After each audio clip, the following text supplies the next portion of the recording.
And you did mention Franz Wagner, just far and away exceeded any expectations I had for him on both ends of the floor last season. What most like resonated with you during his rookie year? And you mentioned that and I didn't see, full disclosure, I didn't watch any of his like Eurobasket highlights, nothing like that's not stuff I'm plugged into. What can you see him like really improving upon next year, especially within the makeup of this roster that I think, even if they're not worlds better, like they're just better by virtue of being healthier and adding Paolo, hopefully. Right. Well, with Franz, what really impressed me, it was almost coincidental because I joined the beat. I started covering this team in December. December 1st was my first day. December 1st, 2021. And that was around the time that COVID started to really like hike up, and you could see reflecting the rosters that teams were putting out. I like my second or third week on the job. That's when the Magic had like they started to lose a bunch of guys, like four guys landed in protocols at one point. They had injuries too. Mm-hmm. So like at one point, they talk about Point Franz, but Franz, I wrote a story about this. Like he was really their main ball handler because I think Cole Anthony was in and out of the lineup at one point. Jalen Suggs, he was dealing with his broken thumb. Markelle Fultz was still trying to make his way back from the torn ACL. So it was really, Franz getting so much playmaking responsibilities, so much offensive responsibilities. And that was the month that he won Rookie of the Year because he would just show that I can do a lot more than people probably thought he could. From the playmaking standpoint, being able to just run an offense, run a pick and roll, and just do a variety of things out of the pick and roll, whether it's the driving game and being able to get to the rim and just finish with these Euro steps, but also his arms are so long. Sometimes he did in Eurobasket too. He'll go underneath you to like kind of feel like he'll go underneath your arms to finish, or even over you, or just like these really odd angles he goes at. And that really took me back. Just the self creation, the creation for others.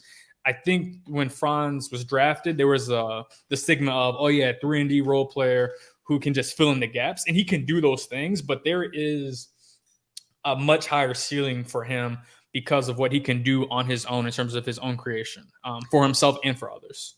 Yeah, like I don't even know if it's a word, like the angularity of his finishes on drives, and even like some of the force, like watching some of his drives, like dudes bouncing off his shoulders, like when he's close to the basket. Like this is someone who sort of blended like force and finesse at the same time. And it's just, I didn't have as someone who doesn't dive too far into college, I didn't have a great feel for what he was supposed to be, but he was billed, like you said, as the 3-and-D prospect. And I even thought, I looked at him and was watching highlights of him. I'm like, can he actually hold up defensively at the three?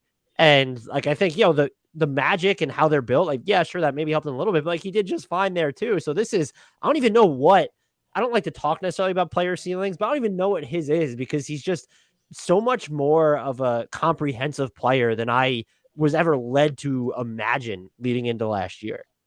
Yeah, I think I would use the word idiosyncratic to describe some of the way he moves. Like it's at a rhythm that's not like a lot of players. Like he is not, and he takes advantage of his size. Like he's legit like 6'10", and then the length. Like he'll just move in ways that guys are just kind of like defenders are a little bit confused because like, wait, I thought you were going to move at this pace, but you're moving at a different pace. Or I thought you were going to step here, but you stepped over here.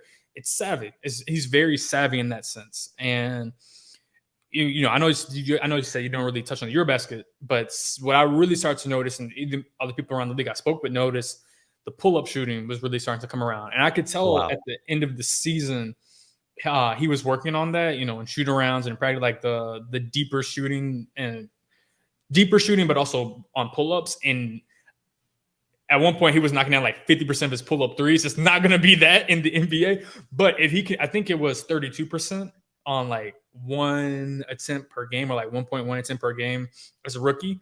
If he can get that to like 34, 30, 35 on maybe like 1.5, like that changes a decent amount for him because now, and you saw it in Eurobasket, you have to go over screens now. You can't go under screens now because if you do, he's just going to pull up in your face, and that just opens up his driving lanes. Which to me, the driving part was one of the better parts of his game. That's what helped open up everything because if he sees a lane, he can get through there pretty well, regardless of who's in front of him. And he has a decent touch on his floater. I know he actually took a lot of floaters or took a lot of those shots like outside of 4 feet, but inside the free throw line. So if he can just get to that spot, if he can get to a spot where his pull-up game is from beyond the arc is reliable and it's a threat, it's going to open up so much more because now his defender has to go over screens. Like they have to. Before you can kind of be like, all right, we'll go under and, you know, maybe they'll do a rescreen. No, if the pull-up's real, that changes everything. Do you see that? Because when you go back and watch some of those like pull-up looks from last season, I don't know how to like they felt over deliberate to where they're just sort of a reaction to like what like the defense was giving him. Do you see that being a shot that he can nail it? I guess like a higher processing speed is the way that I would be able to frame it. Like, is that a realistic outcome for him? Absolutely. That's kind of what I was seeing in your best. Like it was not just the fact that he's making them, but he's like, it was decisive. It wasn't like, hey, I'll take what you give me. He's like, I'm going for it. Because I know I know you're going to be in a drop. And I know my defender is, you know, you're going to be in a drop and my defender's got either caught on the screen or is going under and they're trying to get to me. I'm doing it. I'm just pulling up. And the intentionality, I guess if that's even a word, just very, very deliberate in terms of like, I'm going for it. Just not thinking too much.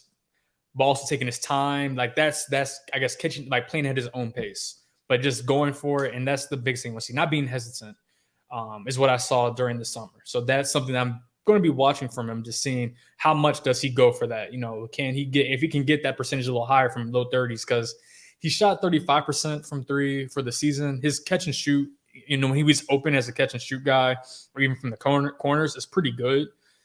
It was the pull-up threes that were kind of, I guess, dragging his percentage down a little bit. So if he can get that up and get a higher volume and just make guys seem more as a threat out there, is going to be there. It's the confidence that he showed. I saw him play a lot more confidently, or a little bit more confidently with the from beyond the arc in terms of shooting off the dribble. So I definitely think that's in the cards for him.